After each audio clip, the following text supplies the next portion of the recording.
ఇక్కడ చాలా important sir ఈ కోర్స్ ద్వారా మాకు డిఏఓ రైట్ క్లియర్ అవ్వడానికి మీరు ఎలా ప్లాన్ చేశారు సార్?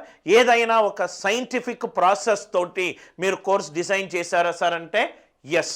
ఎలా మీకు రిజల్ట్ వస్తుందో ఆ స్ట్రక్చర్ కూడా నేను చెప్తాను సార్. రైట్, నేను ఆల్రెడీ మీకు చెప్పాను 6 నుంచి 10 గంటలు వీక్లీ లైవ్ క్లాసెస్ కూడా నేను తీసుకుంటాను. సపోజ్గా లైవ్ క్లాస్ తీసుకునేటప్పుడు కరెంటు పోయినా, యూపీఎస్ ఖరాబ్ అయినా, ఓబిఎస్లో ప్రాబ్లం వచ్చినా, కెమెరా వచ్చినా కానీ వితిన్ 24 అవర్స్లో ఆ క్లాస్ రికార్డ్ చేసి మీకు కోర్సులో అప్లోడ్ చేస్తాను. 6 నుంచి 10 గంటలు లైవ్ క్లాసు అప్డేటెడ్ వీడియోలు మీరు మీ కోర్సులో మీరు డెఫినెట్గా ఎక్స్పెక్ట్ చేయొచ్చు. ఐదర్ లైవ్ క్లాస్ రూపంలోనైనా ఎక్స్పెక్ట్ చేయొచ్చు. ఏమైనా టెక్ ఇష్యూస్ వల్ల జరగకపోతే 24 గంటల్లో ఆ కంటెంట్ రికార్డ్ చేసి నేను మీకు అప్లోడ్ చేస్తాను.